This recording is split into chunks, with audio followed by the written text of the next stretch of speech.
Chapter 21. The prince blinked at his uncut hand. "How curious," he said. "You must have done it wrong," Jack said. "Give me your hand. I'll do it." "Oh no," the prince said, backing away. "The last thing I will do is give you a knife along with permission to cut me." Jack grinned. "You seem to forget I've been carrying around a sword since I met you," he said. "Yes, but you have not been trying to draw my blood with it," Philip said, then paused. "At least, not that I know of." Jack sighed. "Just give me the knife back. I'll do my hand first."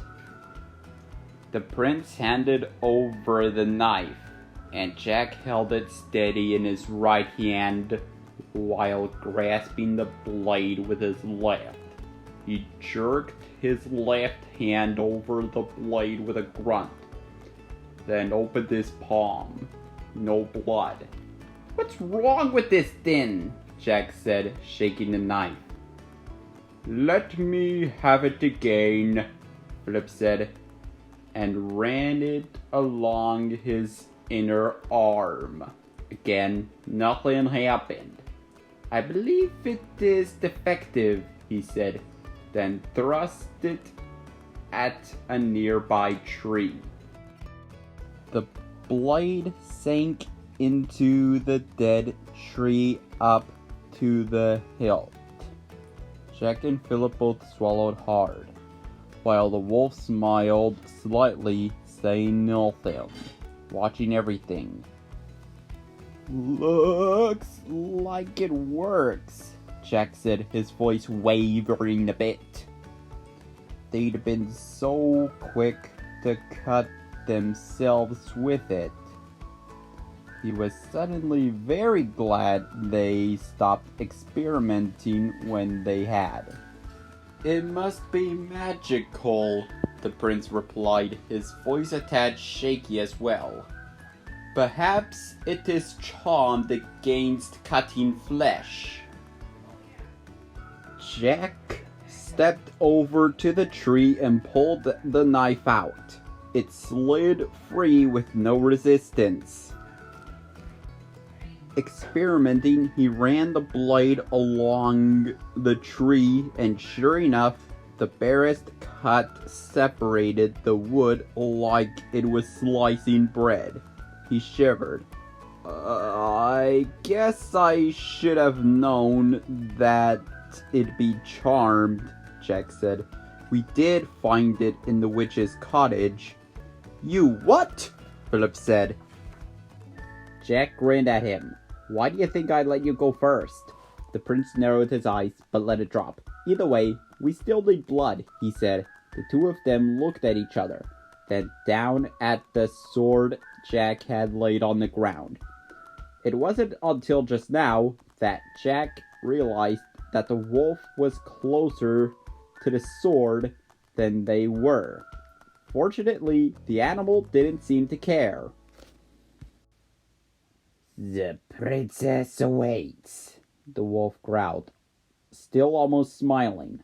"Surely you can provide a few drops of blood without my help."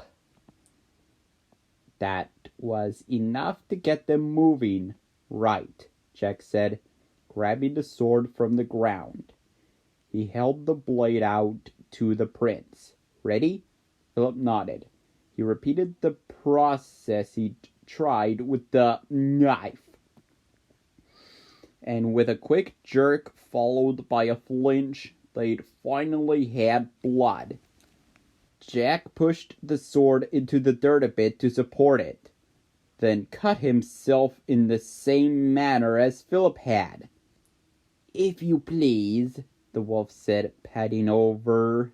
He opened his mouth to release a red tongue about the size of Jack's hand. First Philip, then Jack squeezed a drop of blood onto the wolf's waiting tongue. The animal swallowed both with a smile, then went still for a moment, his eyes half closing. Finally, he turned back to Philip. "You speak the truth," the wolf confirmed. "Therefore, I will take you to the princess." "Thank you," said Philip, using Jack's knife to cut a bit of his cape off to bandage his hand, then did the same for Jack. As it turned out, May wasn't much farther down the trail. When they found her, she was lying on the ground a few feet off the path, her eyes closed. The fairy in her hair was asleep as well, though that wasn't exactly new. As soon as they spotted the princess, Jack and Philip ran to her and both gently tried to wake her, but nothing worked.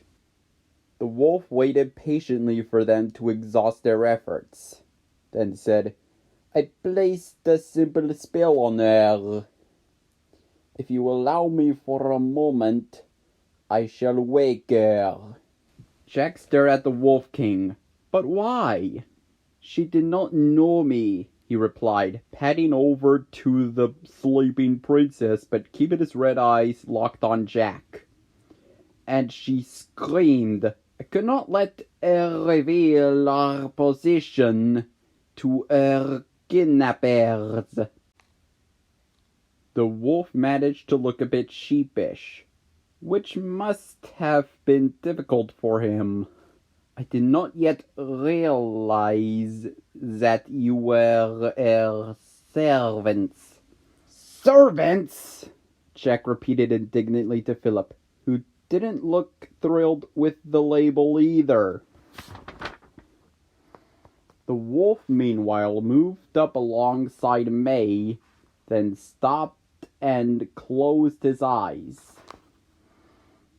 As Jack watched, the air around the animal seemed to shimmer, wavering in the light of the sword. Beneath the shimmer, something was happening.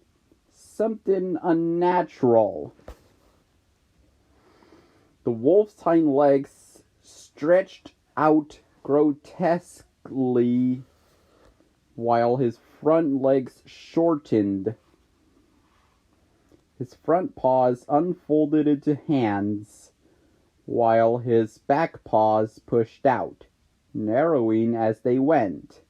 The wolf's snout shortened as they watched, shrinking back into his face, while the black fur all over his body receded, disappearing entirely in places. The shimmering abruptly stopped, and where the wolf had stood now knelt a human,